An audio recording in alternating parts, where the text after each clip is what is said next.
Gracias. Ahí vamos de vuelta. Está grabando, ¿no? Sí. ¿Se ve la pantalla ahí? Sí. Sí, profe. Sí. Bien.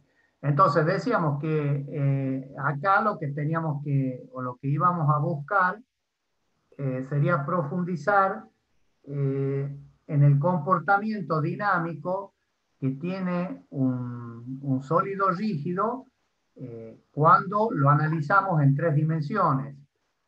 Empieza a cobrar mucha importancia y mucha fuerza el concepto de el momento de la cantidad de movimiento o momento cinético. Entonces, a modo de introducción, allí está dibujado, digamos, un sistema de eje fijo, el X y Z mayúscula, el cuerpo, y fíjense que el cuerpo está sometido a acciones exteriores y tenemos, perdón, tenemos un centro, un origen de coordenadas en G, que es el centro de masa.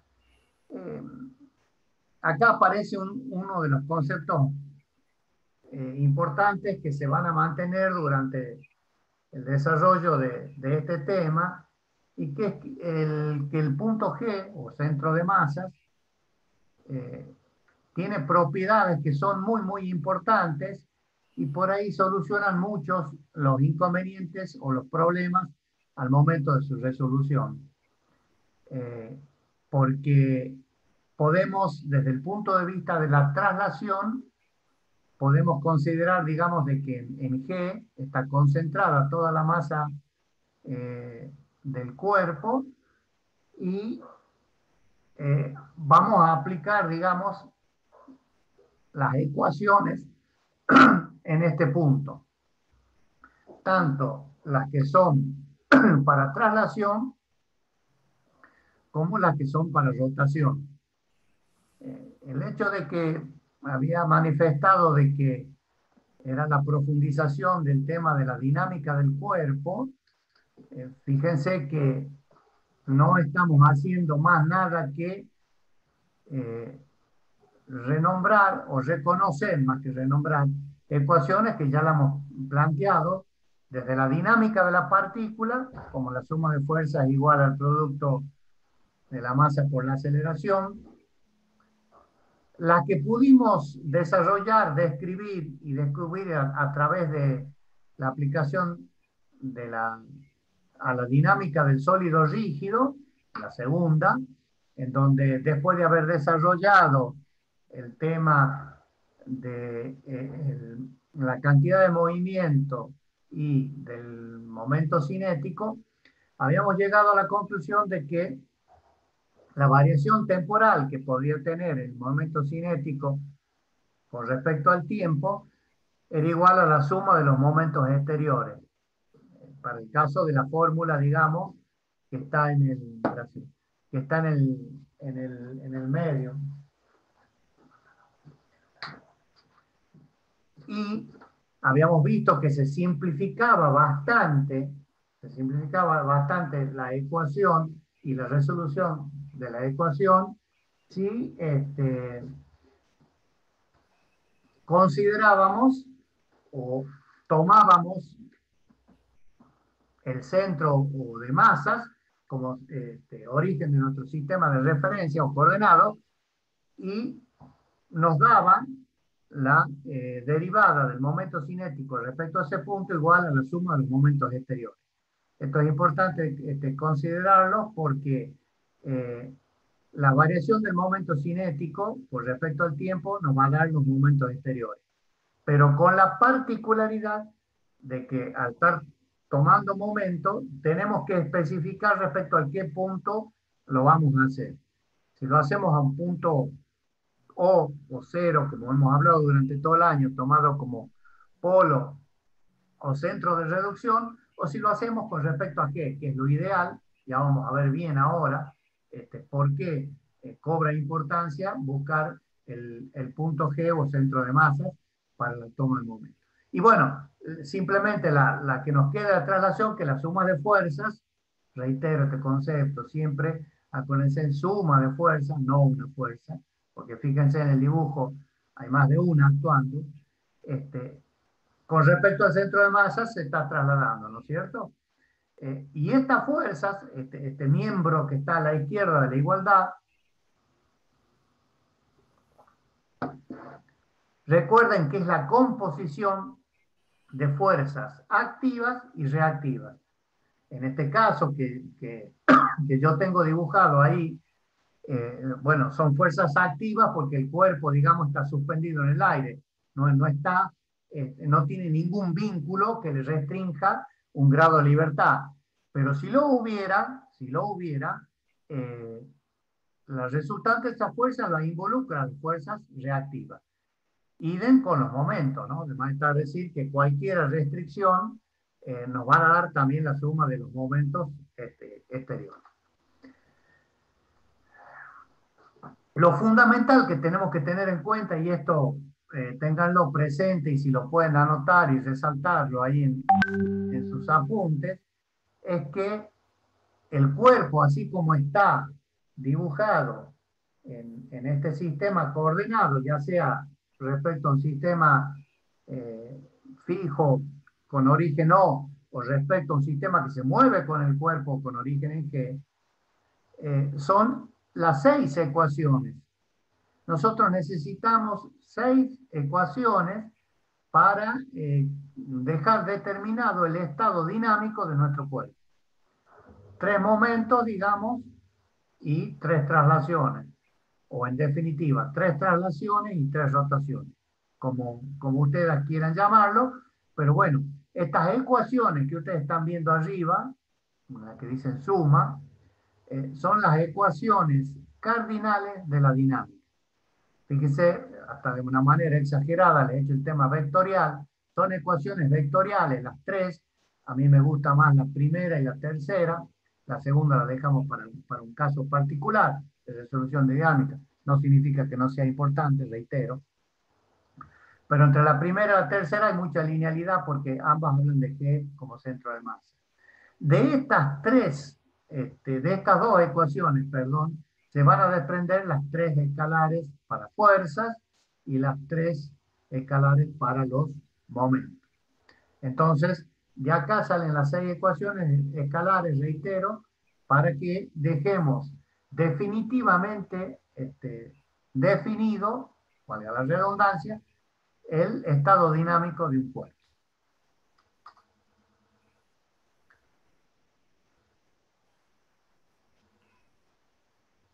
Dentro del movimiento que tiene un cuerpo, por la forma, por la distribución de masas, los momentos de inercia juegan un papel importante.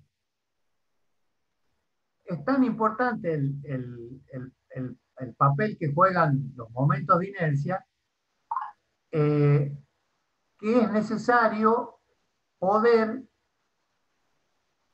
determinar las propiedades inerciales que tiene un cuerpo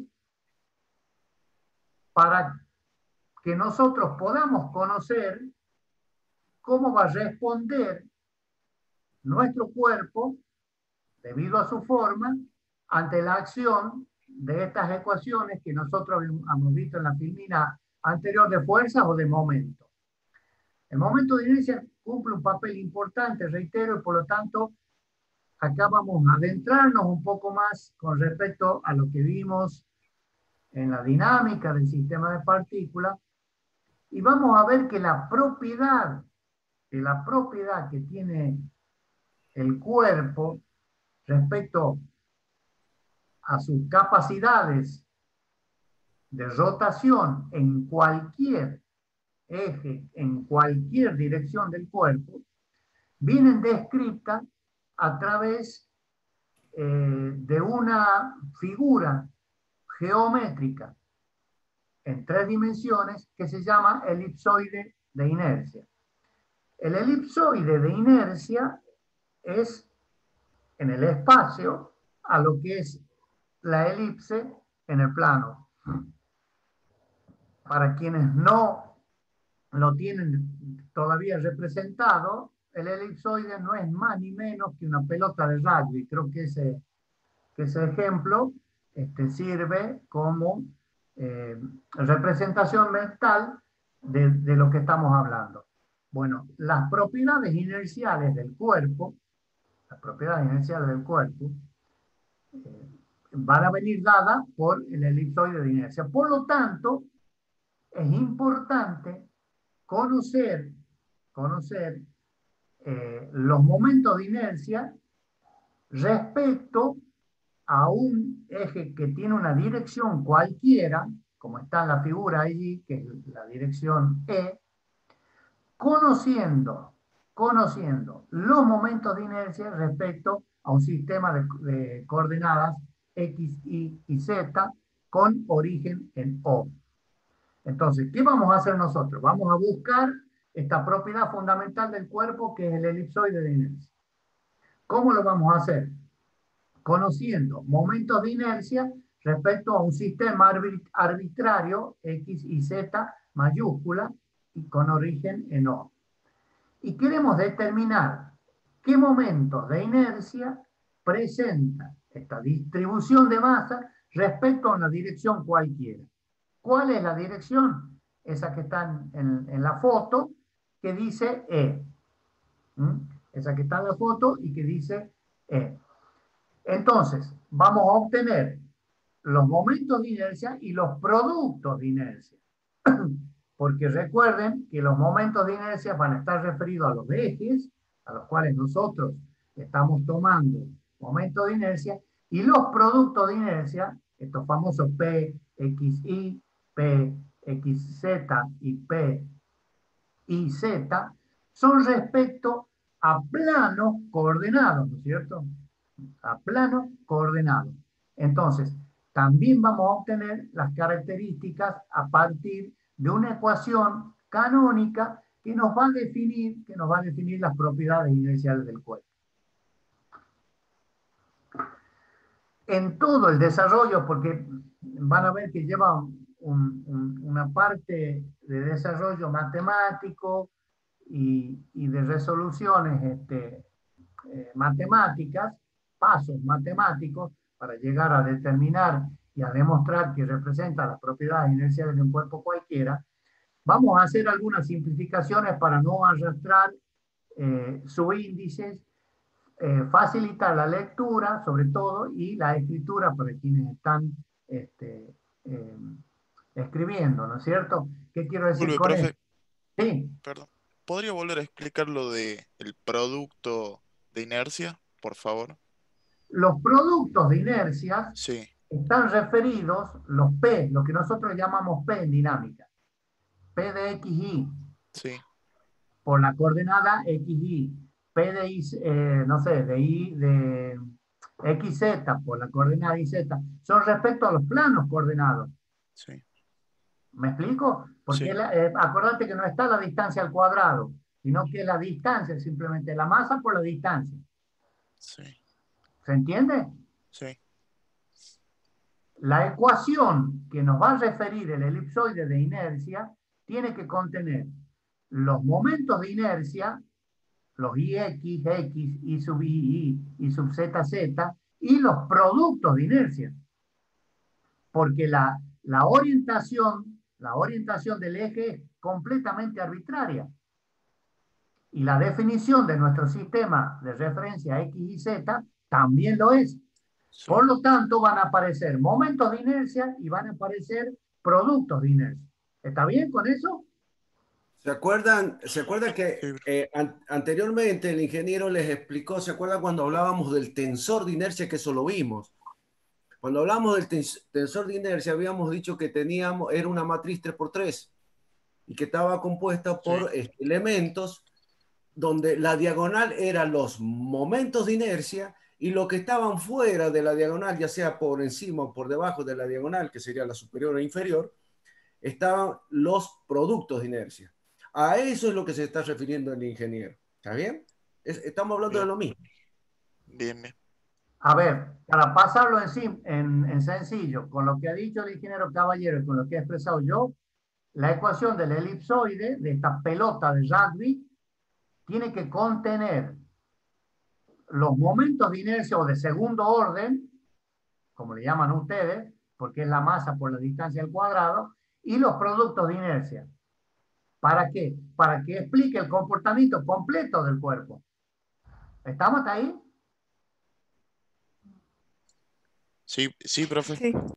¿Y esto por qué? Porque es arbitrario, no le podemos restringir, no podemos poner ninguna restricción a la ubicación del eje X, Y, Z, ni mucho menos a E. En cambio, si yo dijera que X, Y, Z los pongo en el centro de masas del cuerpo, ya estoy restringiendo muchísimo. Va a ser un caso particular de la solución. Yo estoy buscando una solución del tipo general. ¿Me explico hasta ahí? Sí, ¿Y profe. el elipsoide va a estar centrado en ese punto o no necesariamente? No, no. Va a ser con respecto a U. Ya lo vamos a ir Bien. viendo. ¿Me explico? Va a ser con respecto a O, pero O no tiene por qué ser el centro de masas. Vamos a hacer Claro, todo para obtener los momentos de inercia respecto a un eje cualquiera E. ¿Está bien? Y el Sí. elipsoide va a responder respecto a los momentos de inercia respecto a este eje E. Pero el punto que nosotros tomamos como origen o como polo es un punto cualquiera. ¿Me siguen hasta ahí? Por lo tanto, si es sí, un profe. punto cualquiera, nos va a dar los momentos de segundo orden y los momentos de primer orden. Ya van a ver cómo queda la ecuación. Aguárdenme un cachito que lleguemos, ya van a ver cómo queda y van a terminar de cerrar. Lo importante es poder determinar esa matriz de 3 por 3 en forma completa. No tan solo la diagonal principal, sino los productos cruzados o momentos de primer orden, como le llamamos a esto, respecto a los planos coordenados. Cada masa del cuerpo va a tener asociado, ahí empezamos, fíjense, cada masa del cuerpo, como necesito referenciar, va a estar referenciado con X, Y, Z respecto de quién. Del eje coordenado, X mayúscula, Y mayúscula y Z mayúscula, con origen en O. Entonces usted tiene una masa M ahí, fíjense, acá está la masita M, que tiene coordenadas X y Z. ¿Qué hacemos? Sacamos la distancia mínima que existe entre esta masa y el eje E. O sea que le llamamos ρ a esta distancia, que es perpendicular, o sea, forma un ángulo de pi sobre 2 respecto del eje E. Sí, ¿Está bien? Luego, para que quede bien definido este eje respecto al sistema fijo de coordenadas, necesitamos dar sus cosenos directores. Alfa con respecto a X, beta con respecto a Y y gamma con respecto a Z. Entonces, ρ es la distancia perpendicular entre la masa y el eje al cual queremos calcular su momento de inercia. Alfa, beta y gamma son los cosenos directores entre E y cada uno de los ejes de nuestro sistema coordenado.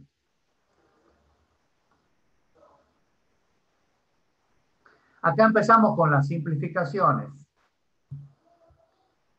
Vamos a llamarle A al coseno director con respecto al eje X, para no arrastrar todo el vocablo coseno de alfa.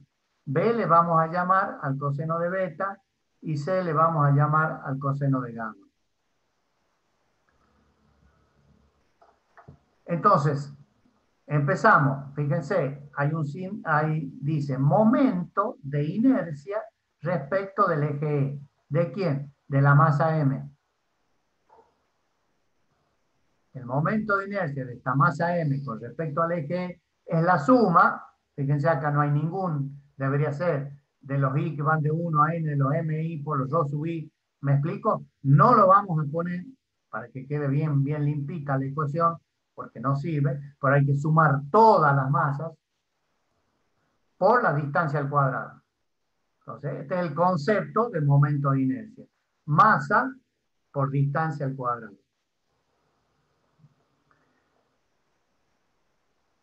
Al vector OM, M es el punto donde está la masa M,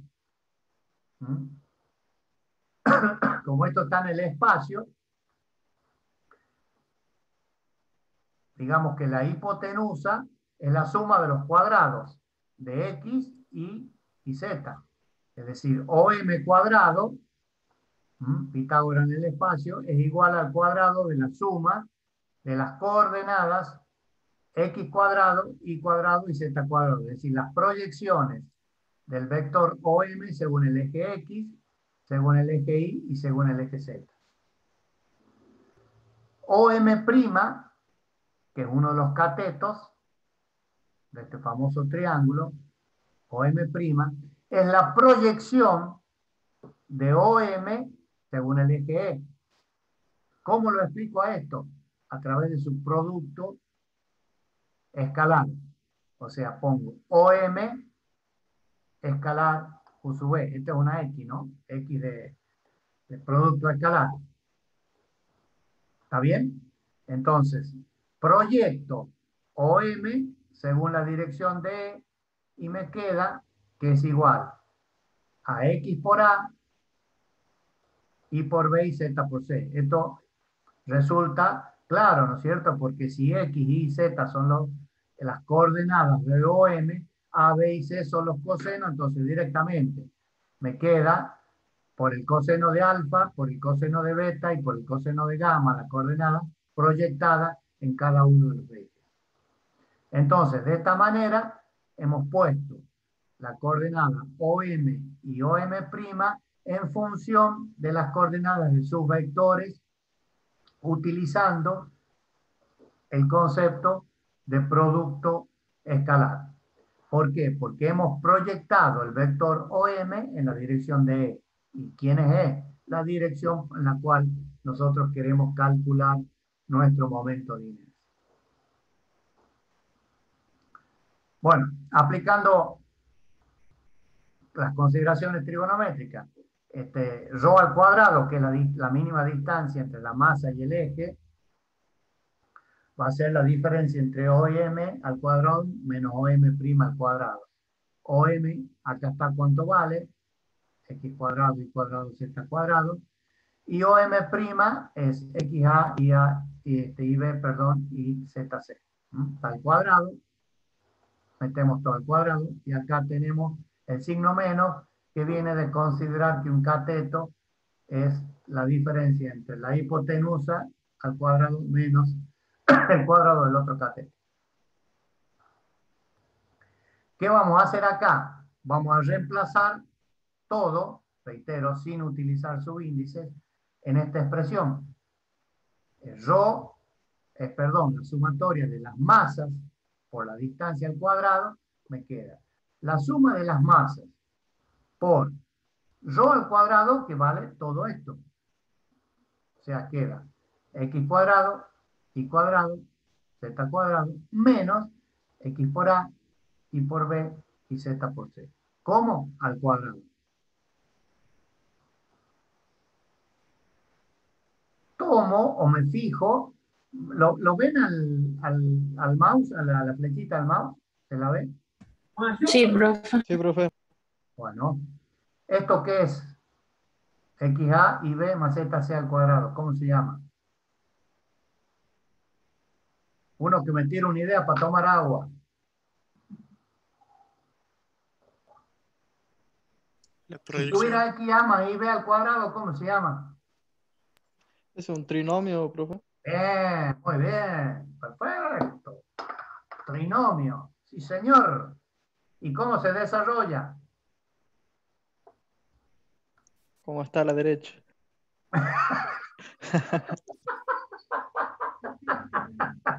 Bien, bien, muy bien. Es una respuesta muy inteligente. Bueno, me saco una sonrisa, me gusta, muy bien. Claro, el cuadrado del primero, del segundo y del tercero, y menos el doble producto, ¿no? El primero por el segundo, el primero por el tercero y el segundo por el primero. ¿Está bien? ¿Se acuerdan de eso? Sí, bueno, y si no, revisen, che. Ahí está. Me queda x cuadrado a cuadrado, ¿no es cierto? El cuadrado del primero, y b, el cuadrado del segundo.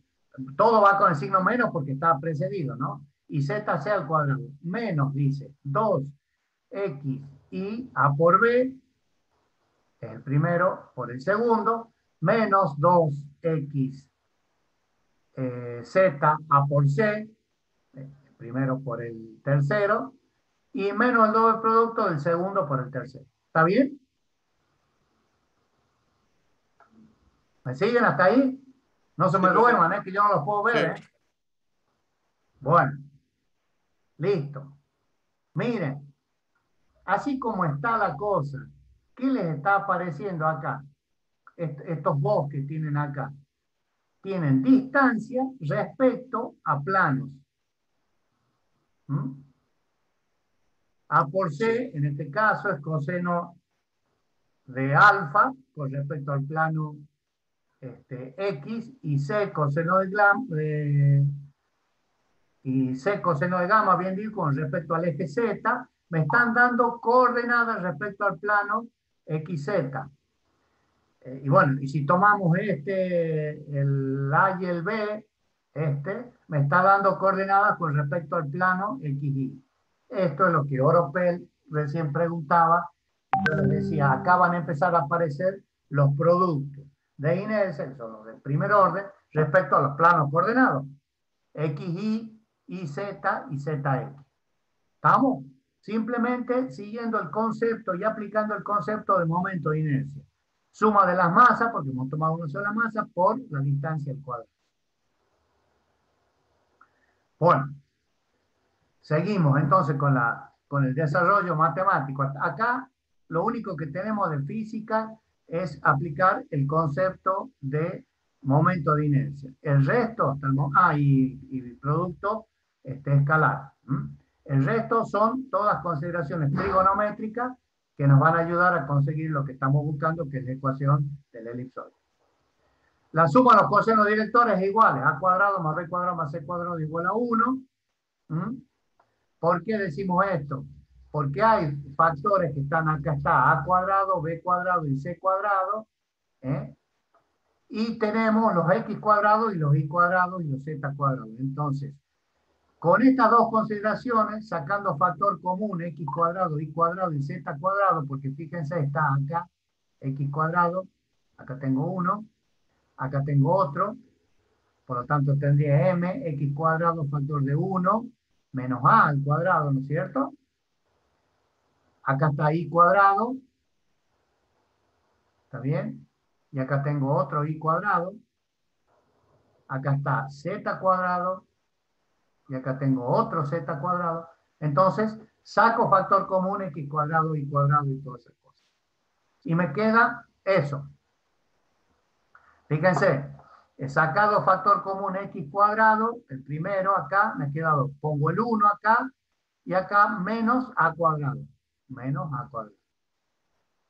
Más, saco y cuadrado factor común, acá pongo el 1, menos b cuadrado. Y acá saco factor común z cuadrado, pongo 1 menos c cuadrado. Y esto, los productos, los mantengo igual. 2xy a por b, 2xz a por c y 2yz b por c. ¿Está bien?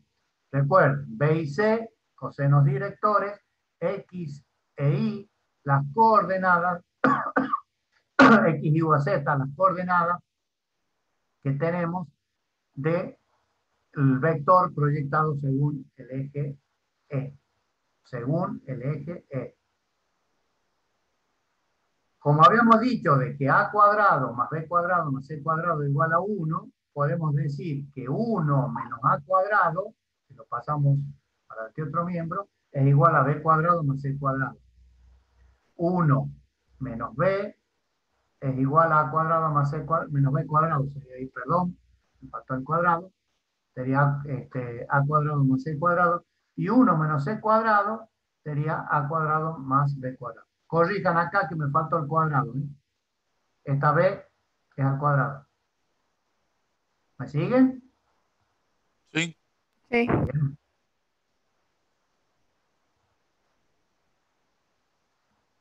He vuelto a poner la fórmula para que la podamos seguir en la filmina. O sea, esto está copiado respecto a la última de acá, a esta. Es la misma. O sea, acá no agrego nada nuevo. Eso es lo bueno que tiene la pizarra electrónica. Podemos cortar, copiar y pegar. Bueno, es la misma fórmula. Sabíamos, tomamos en consideración esta. Me he vuelto a olvidar. ¿Ves? Esto se llama, ¿ves? Copiar y pegar, ¿ves? 1 menos A cuadrado es B cuadrado más C cuadrado. Y acá he puesto 1 menos B. Falta el cuadrado. Es A cuadrado más C cuadrado, sí. y 1 menos C cuadrado es A cuadrado más B cuadrado. Es decir, que vamos a reemplazar esto. Lo que está entre paréntesis por su igual. El 1 menos A cuadrado es igual a B cuadrado más C cuadrado. El 1 menos B cuadrado, faltándole el 2 ahí, es A cuadrado más C cuadrado. Y el 1 menos C cuadrado es A cuadrado más B cuadrado. ¿Está bien? Ahí está. Se reemplazo todas estas igualdades, las llevo acá. B cuadrado C cuadrado más A cuadrado C cuadrado más A cuadrado B cuadrado, y los dos que acá no he operado todavía y no he tocado absolutamente nada. Vamos, hasta ahí, no se han perdido, ¿no? Fíjense que no hemos hecho absolutamente nada más que seguimos manteniendo los conceptos de mecánica, de momento de inercia y producto escalar. No tenemos otra cosa, lo demás es todo matemática. ¿Qué hacemos acá? Sacamos factor común, A cuadrado, B cuadrado y C cuadrado. Entonces nos queda que I sub E es la suma de las masas por A cuadrado, factor acá, fíjense, factor de quién? De Z cuadrado, porque está acá, y de I cuadrado, porque acá está A y acá está A. O sea que lo saco factor común A cuadrado y me queda como factor común de I y de Z. Lo saco a B cuadrado, que me queda como factor común de X y de Z. Saco factor común C cuadrado, que me queda como factor común de X y de Y. Menos el doble producto, con esto, de haber desarrollado el trinomio cubo perfecto. ¿Qué es la suma de las masas por las distancias al cuadrado? Momento de inercia. Respecto al eje X.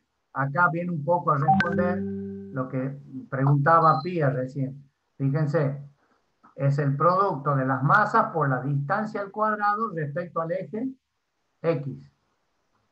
El producto de las masas por las distancias respecto al eje Y, raíz sub I, mantengo el B cuadrado, y el producto de las masas, porque la suma de las masas influye a todo esto, ¿no es cierto? El producto de las masas por la distancia al cuadrado respecto al eje Z, ¿verdad? Y sub Z por C cuadrado.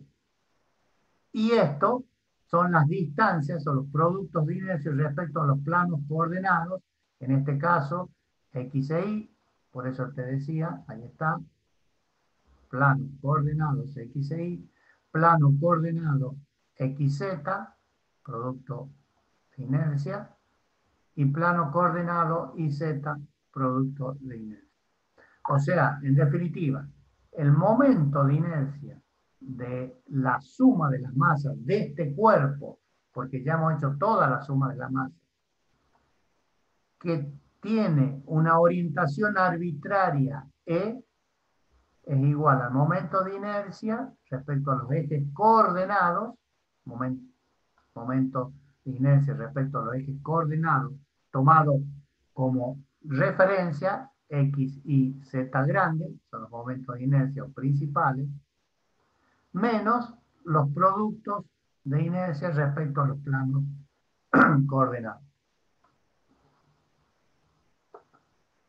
Entonces, esta ecuación que acabamos de describir está puesta en texto ahí, para el que la quiera copiar o sacarle una foto, y nos dice que el momento de inercia del cuerpo respecto al eje es arbitrario, conociendo los momentos de inercia respecto a los tres ejes coordenados, X, Y y Z.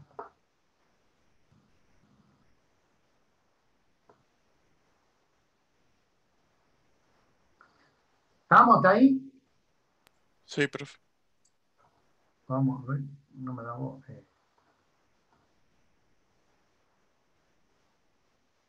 O sea, acá hemos logrado el objetivo de tomar o de tener el momento de inercia respecto a ese eje. O sea, si nos volvemos, es el momento de inercia de todo el cuerpo respecto a este eje. Bien. ¿Está bien, no es cierto?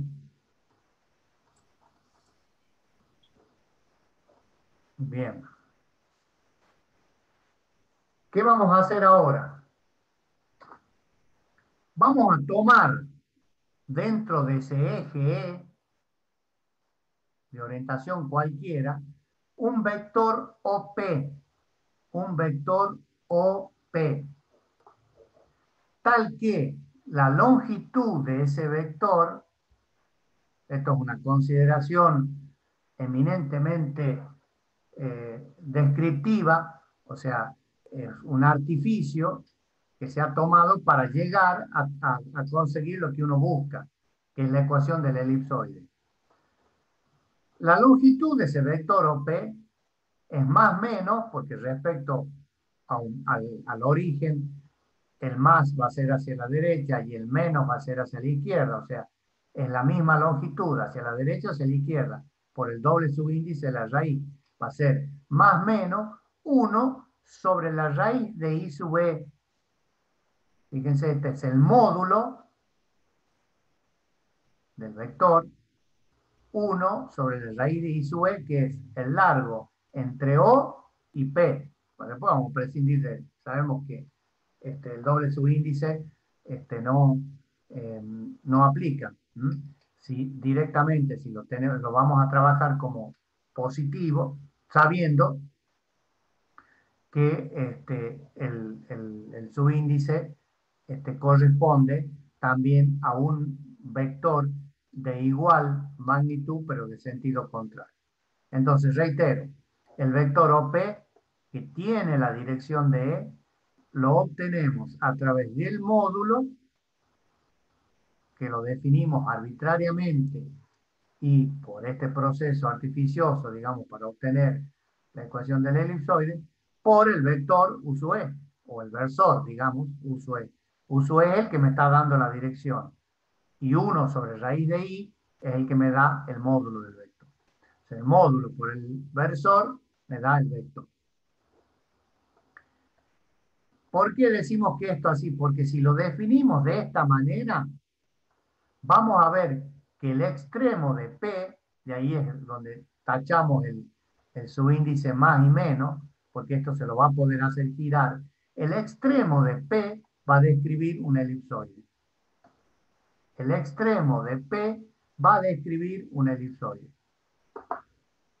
¿Por qué? Porque lo hemos definido al vector de esta manera. El módulo 1 sobre la inversa de la raíz por el versor. Bueno, cuando hagamos girar OP va a describir un elipsoide. ¿Qué vamos a hacer ahora? Definir las coordenadas de OP así como habíamos definido las coordenadas de la masa y de las distancias respecto al eje coordenado X y Z. Ahora tenemos que sacar respecto de OP. Entonces, ¿cuánto vale? La coordenada X, y bueno, vale OP por el coseno director, por el coseno de alfa. O sea que vale OP por A. OP por A. Por lo que A, haciendo un simple despeje, es X sobre OP. Por lo que es igual a X sobre 1 sobre raíz de épsilon, que es igual a X por raíz de épsilon. En definitiva, la coordenada de OP según el eje X vale X por raíz de E. O sea, la coordenada del vector OP según X por raíz de E. Análogamente, la coordenada respecto del eje Y va a ser Y por raíz de Y sub B, y la coordenada según el eje Z va a ser Z por raíz de Y sub B. O sea, de acá tenemos determinadas los valores de haber proyectado OP según los ejes X, Y y Z a partir de lo que son los cosenos directores. El coseno de alfa es lo que es A, coseno de beta es lo que es B, y coseno de gamma es lo que es C. O sea, estas son las proyecciones del vector según los ejes coordenados. Entonces, ahí está la ecuación, la he vuelto a copiar, la que habíamos obtenido recién nosotros, que era esta.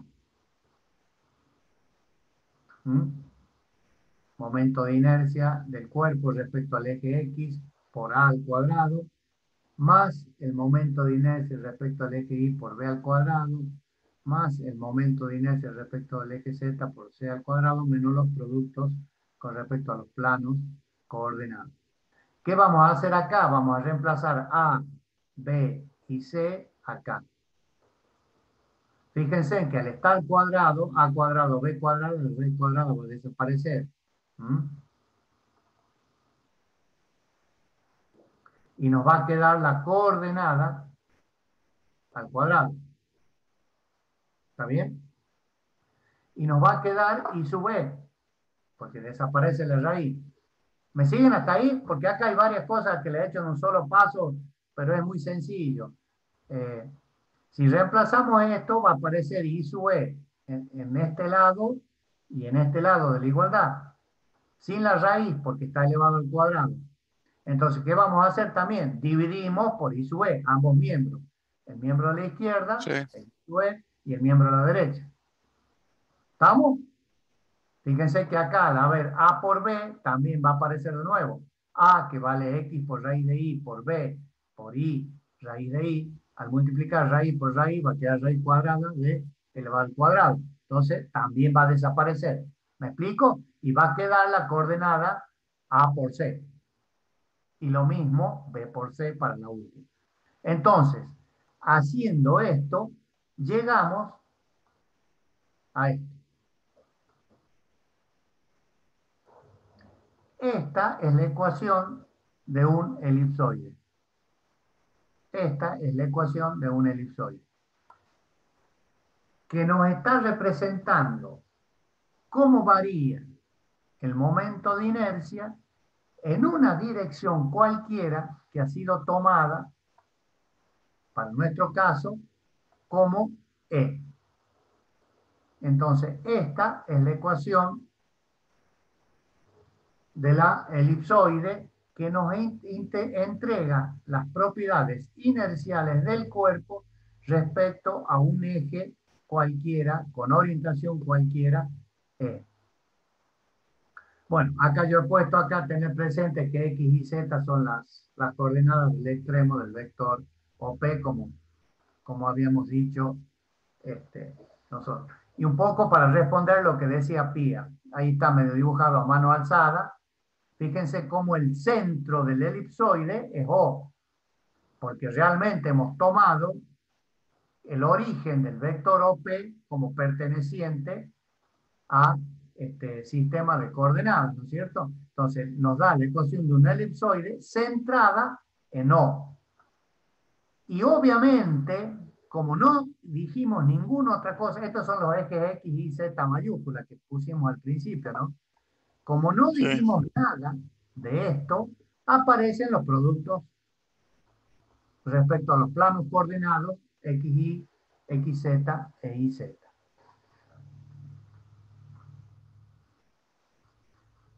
Bueno, no sé, Profe. ¿se aclara un poco, Pía? Sí, escucho. No, Sí, justo le respondió a Pía. me quedó claro ahora con el gráfico y la explicación. Estamos de mano alzada, pero no se hagan problemas, porque ya he conseguido, después he conseguido cosas más bien hechas, pero mientras iba desarrollando no tenía más cosas. Pero bueno, y lo que dice acá es importante. Algunas consideraciones. OP es arbitraria. No tiene por qué coincidir con el eje X y Z. La dirección de OP es arbitraria.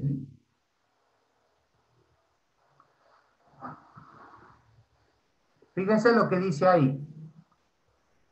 El elipsoide, si ustedes, mientras yo hablo, a mí me gustaría que ustedes vean la ecuación, no lo que está escrito. Porque lo que está escrito es un poco la explicación. La ecuación del elipsoide nos está refiriendo las propiedades intrínsecas y distribuciones de masa que tiene el cuerpo respecto a este punto que hemos tomado arbitrario o, ¿no es cierto? Por lo tanto, nos representa el tensor de inercia. Acuérdense que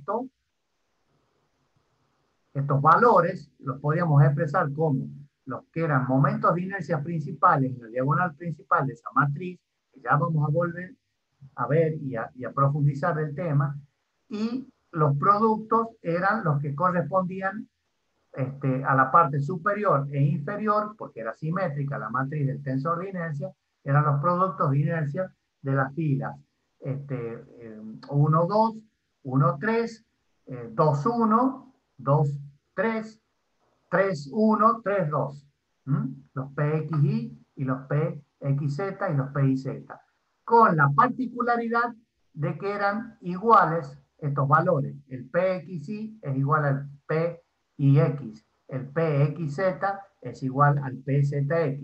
Y el PYZ es igual al PZY. Por lo tanto, esa matriz nos daba que era simétrica.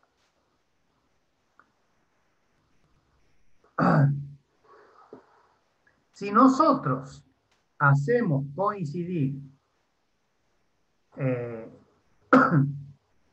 los ejes coordenados para que se anulen los productos de inercia, por lo tanto, decimos que la ubicación, ya vamos a verlo bien un poquito más adelante, de estos ejes coordenados están respecto al centro de masas, se anulan los productos. Los productos de inercia, estos cruzados, se anulan. Y nos quedan los momentos de inercia respecto a estos ejes coordenados, que son los ejes principales, que se denominan ejes principales de inercia. Pero ojo, solo en el caso de que este punto O, que está acá, lo traslademos a G, para anular los cruzados. Es la única manera. ¿Está claro eso? Si nosotros hacemos eso... Profe, Sí. yo Mariela, hace rato le había querido preguntar algo. Sí, dale, dale. Ah, yo me quedé en la filmina anterior, por eso lo había parado, pero siguió. Tengo una duda, porque si OP es igual a 1 sobre raíz de IE por UE, abajo, ¿por qué ya no está más UE? Porque o al definirlo, pues vos tomas el módulo. A vos lo que te interesa es el módulo del vector. Porque esto es un escalar. Este valor I sub E es un escalar, no es un vector. Ya sabes, lo utilizás al versor para dar la dirección, pero nos interesa el módulo, porque la matriz del tensor de inercia representa un escalar que nos da las características inerciales del cuerpo. No es un vector el momento de inercia. Por eso no aparece yo tomo el módulo del vector OP. El módulo del vector OP en cada uno de ellos. ¿Se entiende eso? Porque Sí, ahora sí, profe. estoy trabajando con las componentes escalares del vector OP. O sea, dicho de otra manera, si esto fuera F, OP fuera F, barra o vector, sería Fx, Fi y Fz. Y no aparece el vector, Mariel.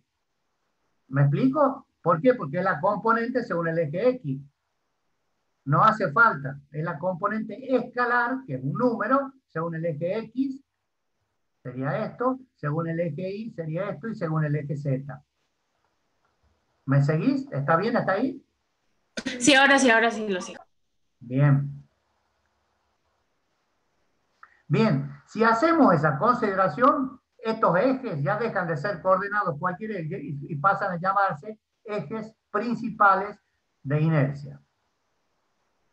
Lo que yo les decía, si el cuerpo, en vez de tener 3 dimensiones, X, Y y Z, tuviera 2, el elipsoide deforma o se transforma en una elipse, que es la figura plana.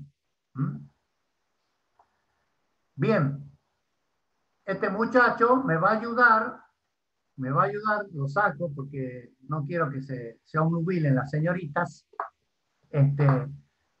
Lo que viene ahora va a ser trabajar sobre la ecuación del elipsoide. Y para eso yo me he permitido hacer un repaso de lo que son las bases canónicas, autovectores y autovalores. ¿Ustedes lo tienen claro a eso? Si no, lo salteo a esto. ¿Se acuerdan de qué era un autovector y para qué servía en una transformación lineal? Dígame con sinceridad, si no lo... No, profe. No, yo no. No, profe, ni. Bueno, a Juan Ignacio lo vamos a hacer que nos dé una mano. Esto, buscándolo, he encontrado una clase que es cortita y que me sirve de pie para hacer el análisis posterior que viene a esto. Así que préstenle atención a esto. Hola, soy Juan Ignacio y en la clase de hoy vamos a estudiar qué es la diagonalización. Quiero que dejemos de hacer eso que hacíamos siempre, de simplemente tomar una matriz, a los valores propios. No se escucha, profe. Yo sí escucho. Sí se escucha, profe. Parece que algunos chicos no. Yo también lo escucho. Yo también lo escucho. Bueno, vamos. Hola, soy Juan Ignacio y en la clase de hoy vamos a estudiar qué es la diagonalización. Quiero que dejemos de hacer eso que hacíamos siempre, de simplemente tomar una matriz, buscar los valores propios, vectores propios y ya está. No, hay algo detrás de esto que quiero que vean.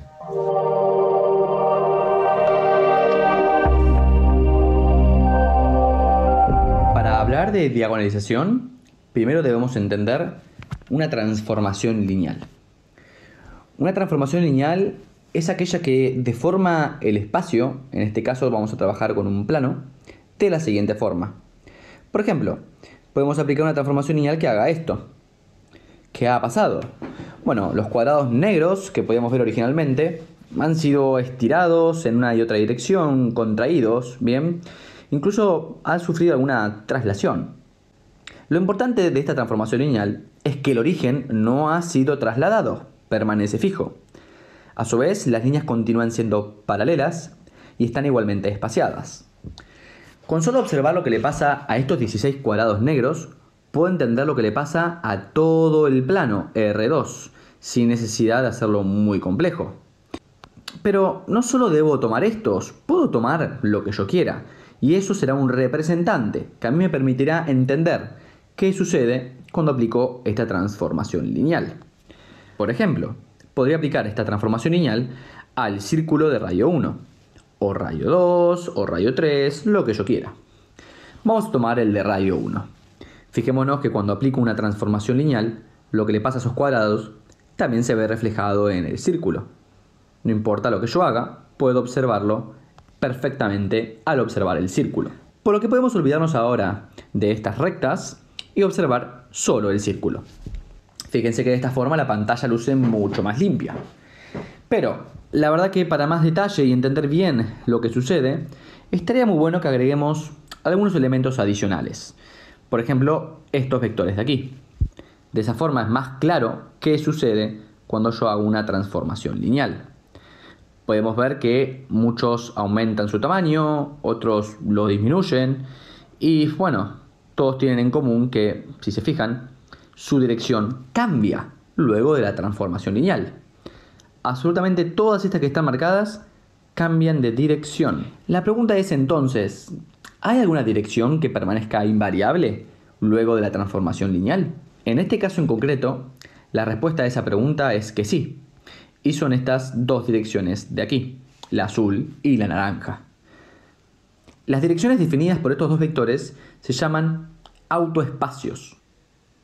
Y estos dos vectores son vectores propios o autovectores. Fíjense que cuando aplico una transformación lineal, ambos vectores sufren una transformación lineal. En este caso el naranja aumenta de tamaño y cambia el sentido, y el azul mantiene el sentido y disminuye su tamaño. Pero mantienen su dirección. Entonces, sin importar cómo juegue con los parámetros, por la forma en que construí esto, estos dos de aquí mantendrán su dirección. Para entender un poquito más de este tema, debemos recordar que una transformación lineal se puede escribir a partir de una matriz. En este caso, cuando no hago nada, está la matriz identidad. Y a medida que empiezo a hacer cambios, esta matriz, bueno, empieza a mostrar algunos cambios también. ¿Qué significa esta matriz? ¿Cómo está construida?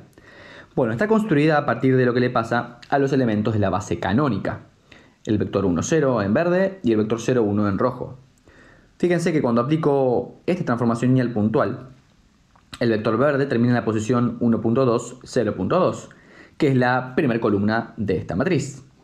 Y el rojo termina en la posición menos 0.6, 0.4, que es la segunda columna de esta matriz. De esa forma, esta matriz describe qué le pasa a todo el espacio a partir de saber lo que le pasa a estos dos vectores en particular. Y eso sucede por las propiedades de la transformación lineal, que me permite conocer dónde está el transformado de cualquiera a partir de conocer los transformados de una base del conjunto de partidas, es decir, una base de R2. Y es muy usual utilizar como base de R2 esta base canónica. Pero no es la única. ¿Qué pasa si en vez de utilizar esta base, utilizo la base que estudiamos anteriormente? Esta base que no cambia su dirección. Si tomamos en cambio estos dos vectores que mencionábamos, observamos que sus transformados se pueden obtener simplemente a partir de ellos mismos. El transformado del primer vector es 0.4 el mismo, es decir, simplemente se ha achicado. Y el transformado del segundo vector es 1.3 veces el mismo. De esa forma, es muy fácil construir la matriz con estos elementos. Porque podemos decir que el transformado del primer vector es 0.4 el mismo más 0 veces el segundo vector, que es la primera columna de la matriz. Y el transformado del segundo es 0 veces el primero más 1.3 veces el segundo, que son los elementos de la segunda columna de la matriz. Y de esa forma tenemos otra matriz, asociada en otra base, no la canónica, sino una base compuesta por estos autovectores. ¿Qué son entonces los autovalores? Bueno, los autovalores son estos escalares que están afectando el tamaño de los vectores, de los autovectores, luego de la transformación lineal. 0.4 es el autovalor asociado al vector B1, 1.3 es el autovalor asociado al autovector B2. De esa forma, observamos que es muy útil escoger una base de autovectores para describir transformaciones lineales, porque la matriz queda mucho más sencilla. Por ejemplo, si yo quiero buscar la potencia de una matriz diagonal, es muchísimo más sencillo que para una matriz que no es diagonal, aunque esa no es la única ventaja. Mi objetivo simplemente con esta clase era que vean qué había detrás de la búsqueda de autovalores y autovectores. La forma de cálculo, bueno, eso es para otra clase. Espero que hayan disfrutado de este video, que hayan visualizado muy claramente de qué va esto y nos vemos en el próximo video.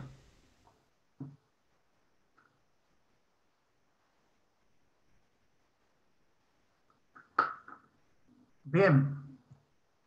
A mí me gustaría terminar acá y hacer un cierre, porque este repaso que hemos dado de autovectores y autovalores es lo que vamos a aplicar ahora para poder darle forma a nuestro elipsoide y poder explicar de una manera bien clara, concreta y bien concisa a qué se refiere o a qué nos referimos con ejes principales de inercia y momentos principales de inercia.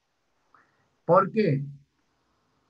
Porque el tensor de inercia son lo que en el video explicaban como autovalores. Y esa famosa dirección E, que yo les vine explicando, son los autovectores. ¿Qué vamos a hacer ahora?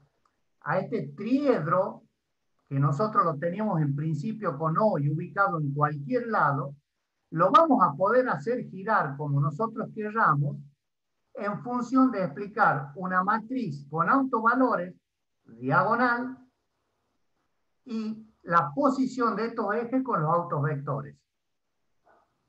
¿Me explico? Entonces, ¿qué vamos a hacer?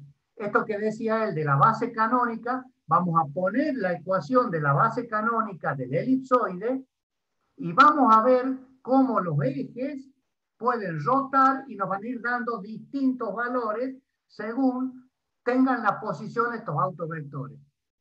¿Les ha quedado claro? Sí, Si no profe. han escuchado, Algo estoy entendiendo.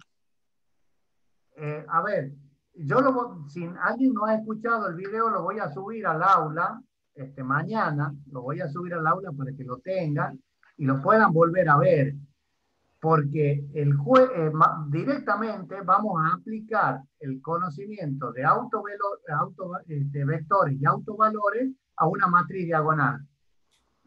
En dinámica habíamos dicho de que si estos ejes coordenados X y Z coincidían con el centro de gravedad o los ejes de simetría en definitiva del cuerpo, los momentos principales eran los momentos de inercia y los ejes se denominaban ejes de inercia. ¿Se acuerdan? Bueno, asocien esto que yo les estoy diciendo con lo que acaba de decir Juan Ignacio en que la matriz era diagonal. Nada más que él lo hizo en el plano, nosotros lo vamos a hacer en el espacio. Él tenía una matriz de 2 por 2. Por lo tanto, ¿vieron cómo se deformó el círculo en elipse? Bueno, Sí. pues nosotros vamos a poder deformar una esfera en un elipsoide. O del elipsoide llevarlo a una esfera. Según estos ejes, los hagamos rotar con los autovalores que nos respondan con los autovectores. ¿Por qué? Porque hay una linealidad. Es lo que se denomina en álgebra analítica transformación lineal. Por eso se los puse para que repasemos un poco. Si no, vuélvanse un poquito atrás en álgebra, seguro que lo vieron, las bases canónicas, los autovalores y los autovectores. Pero en este video me parece que está muy, muy sintetizado, está muy, muy concreto, e inclusive con gráficos, y les puede servir. ¿Qué vamos a hacer nosotros? Vamos a tomar eso, reitero, la ecuación canónica, vamos a tomar la ecuación del elipsoide y vamos a jugar un poquito ahí y van a ver cómo aparecen las distintas formas. Bien, profe. ¿Estamos de acuerdo? La idea es que les quede claro, no el álgebra, sino qué es el elipsoide de inercia y para qué lo vamos a utilizar. Y que no se olviden, pero nunca más, nunca, en serio les digo, nunca más, lo que es un momento de inercia y lo que es un producto de inercia. Ahí lo van a poder apreciar en la figura y van a entender el porqué de las tablas de los momentos de inercia. Bien, profe.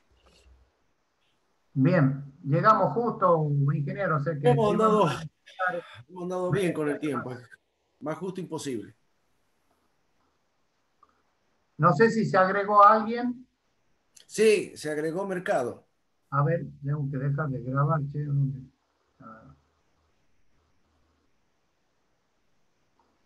Bueno,